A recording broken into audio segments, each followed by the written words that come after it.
Bismillahirrahmanirrahim. Assalamualaikum warahmatullahi wabarakatuh.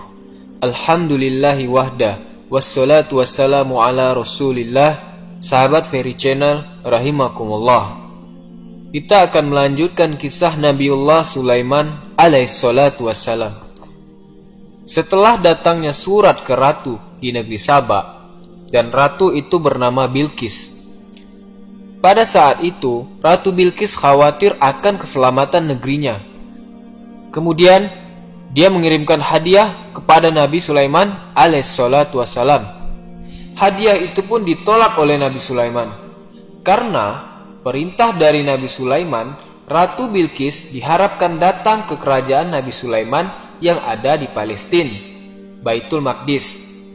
Akhirnya, Ratu Bilqis dengan beberapa para pembesarnya memutuskan untuk datang secara baik-baik menuju kerajaan Nabi Sulaiman alaihissalatu wassalam. Di tengah perjalanan, Ratu Bilqis dengan para pembesarnya menuju kerajaan Nabi Sulaiman. Nabi Sulaiman menyatakan kepada pembesar di kerajaannya, "Qala ya ayyuhal malaku ayyukum yatini biarsiha qoblal ayatuni muslimin." Hai para pembesar kerajaanku, kata Nabi Sulaiman, siapa yang di antara kalian yang mampu mendatangkan singgasana Ratu Bilqis ke tempat ini sebelum mereka datang ke sini untuk berserah diri? Artinya sebelum mereka sampai ke kerajaan kita, datangkan singgasananya. Artinya mereka tidak berdaya di hadapan kita. Salah satu yang hadir pada pertemuan tersebut mengatakan, "Qala ifrit minal jin," berkata jin ifrit. Al-Imam Abdullah ibn Abbas radhiyallahu ta'ala anhu mengatakan, jin yang paling jenius itu jin ifrit, makanya namanya ifrit. Tapi sedewasa-dewasanya bangsa jin seperti 10 tahun usia manusia. Jadi manusia diberikan kemuliaan yang lebih oleh Allah subhanahu wa ta'ala apabila dia beriman, bertakwa kepada Allah subhanahu wa ta'ala. Qala ifritu minal jin, berkata ifrit, "Ana atika bihi qabla an takuma mim makamik wa inni alaihi lakawiyun amin." Aku bisa datangkan, wahai Nabi Allah, singgasana Ratu Bilqis di hadapanmu sebelum engkau bangun dari singgasanamu, dan aku adalah orang yang kuat dan dapat dipercaya. Ketahuilah bahwa Nabi Sulaiman kebiasaannya apabila duduk di singgasana itu waktu pagi hari, waktu duha, dan selesainya waktu zuhur. Maksudnya daripada jin ifrit, sebelum zuhur sudah ada tuh singgasana. Tapi Allah subhanahu wa ta'ala mengatakan, "Qala lazi indahu ilmu minal kitab." Berkata orang yang ilmunya dari Alkitab, artinya orang yang tahu cara munajat kepada Allah. "Ana atika bihi qabla ayar tad'ilai katarfu." Aku bisa datangkan, wahai Nabi Allah, singgasana Ratu Bilqis sebelum berkedip matamu. Falamma ra'ahu mustakirani indah, maka langsung singgasana itu ada. Singgasana itu langsung dilihat oleh Nabi Sulaiman alaihissalatu wassalam. Dalam tafsir, orang soleh ini ada yang mengatakan namanya adalah Asif bin Barkiyah. Dia adalah salah seorang murid dekatnya Nabi Sulaiman alaihissalatu wassalam. Punya keyakinan dalam berdoa. Itulah yang menyebabkan Allah mengabulkan doanya. Ketahuilah, manusia apabila dia beriman, bertakwa kepada Allah, dan memiliki keyakinan kepada Allah, dia lebih mulia daripada bangsa jin. Jadi, jangan sekali-kali kamu meminta-minta kepada bangsa jin. Semoga Allah mengampuni dosa-dosa kita. Allah merahmati kita. Maka, ketika banjirnya pujian kepada orang soleh ini, dia tawadu dan dia mengatakan, ini semua karena karunia Tuhanku Allah, bukan karena kemampuanku, bukan karena kebiasaanku, bukan juga karena kehebatanku. Ini karunia Tuhanku Allah. Allah sedang mengujiku. Setelah ini aku bersyukur kepada Allah atau malah kufur kepada Allah. Barang siapa yang bersyukur kepada Allah, maka dia mendapat manfaat dari rasa syukurnya.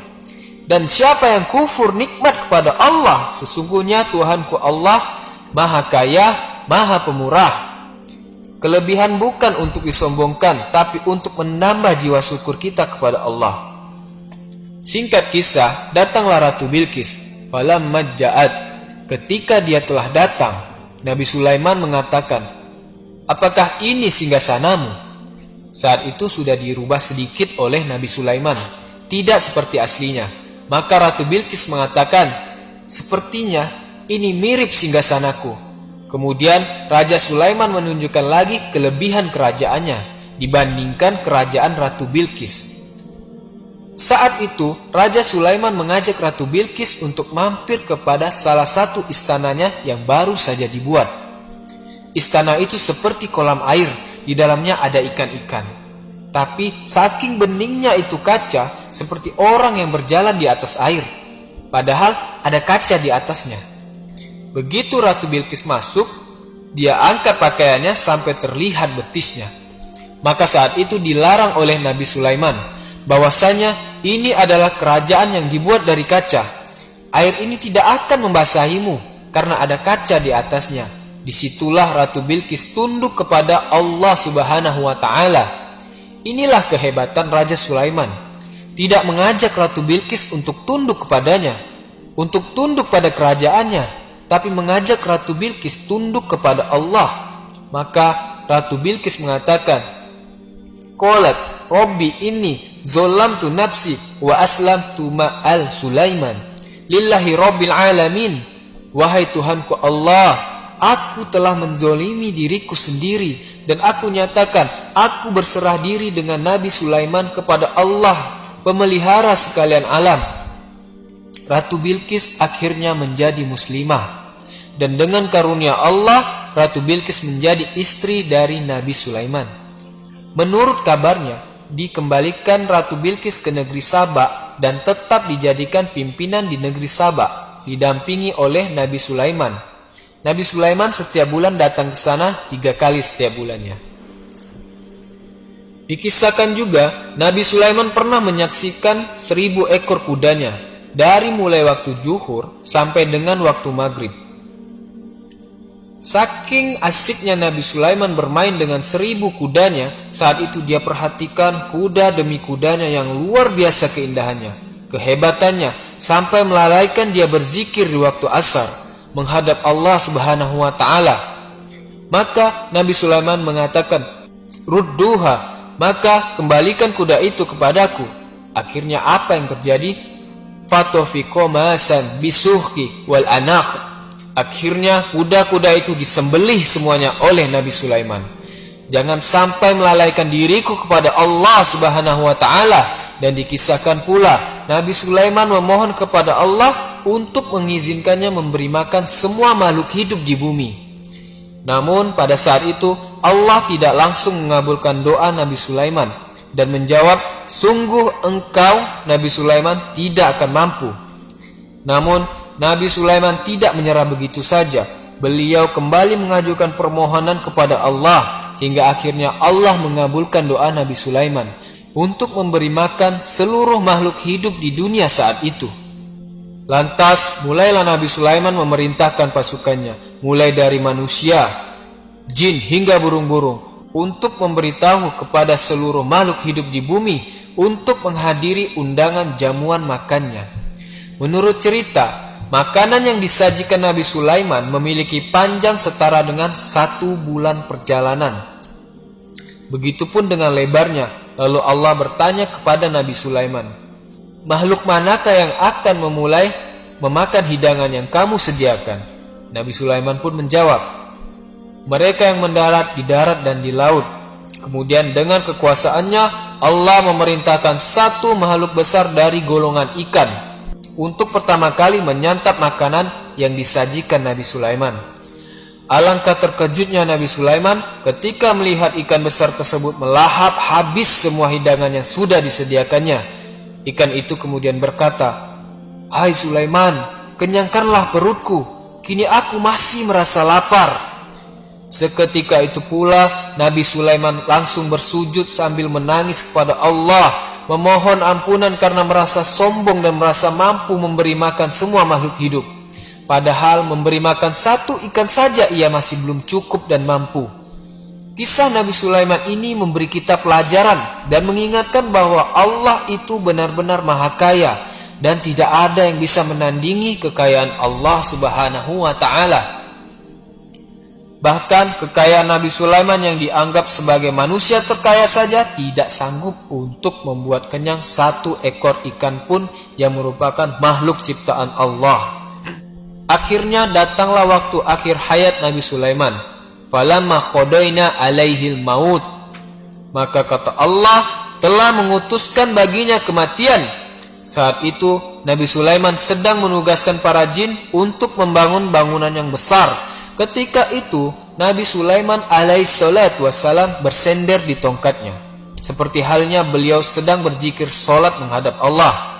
Ketika itu apa yang terjadi? Kata Allah Subhanahu wa ta'ala, mazzallahum ala mauti. Tidak diberikan petunjuk bahwa Sulaiman telah wafat, karena seorang nabi jadi tetap segar, gagah berdiri padahal sudah wafat. Apa yang terjadi pada saat itu? Yang terjadi pada saat itu adalah jin-jin itu merasa Nabi Sulaiman mengawasi mereka. Nabi Sulaiman belum wafat. Illa dabatul ard takulu min sa'atah. Dan binatang bumi yang makanin tongkatnya, rayap yang memakan tongkatnya. Setelah itu jatuh Nabi Sulaiman karena tongkatnya dimakan rayap. Itu selama setahun lamanya. Setahun lamanya sudah kembali ke rahmat Allah. Tapi jin-jin itu merasa Nabi Sulaiman masih hidup. Setelah tersungkur tabayyanatil jin, maka jin baru tahu, oh ternyata Nabi Sulaiman sudah wafat. Disinilah Allah Subhanahu wa ta'ala menyatakan kepada kita semua sebagai pelajaran, Allau kanu yalamunal ghaib malabisu fil azabil muhin. Sekiranya jin-jin itu tahu hal-hal yang gaib, maka dia semestinya tahu Nabi Sulaiman sudah wafat. Dan dia tidak selamanya dalam azab yang menghinakan itu. Ternyata bangsa jin tidak tahu hal yang gaib. Tidak tahu hal yang gaib kecuali apa yang diberitahukan oleh Allah Subhanahu wa ta'ala. Dan ketahuilah, Nabi Sulaiman termasuk yang membangun dari Al-Masjidil Aqsa. Beliau berdoa 3 setelah membangun masjid itu. Pertama, diberikan oleh Allah ilmu yang apabila memutuskan sesuatu atau hukum sesuai dengan ajaran Allah. Yang kedua, minta kerajaan yang tidak dimiliki oleh siapapun lagi. Dan yang ketiga, beliau mendoakan setiap orang yang sholat di Masjidil Aqsa, maka dia keluar dari kesalahannya seperti dia terlahir dari rahim ibunya. Semoga kelak Al-Aqsa bisa dikembalikan kepada umat Islam. Amin, Allahumma amin. Demikianlah berakhirlah kisah Nabi Sulaiman. Semoga video ini bermanfaat. Jazakumullah khairan katsira. Wassalamualaikum warahmatullahi wabarakatuh.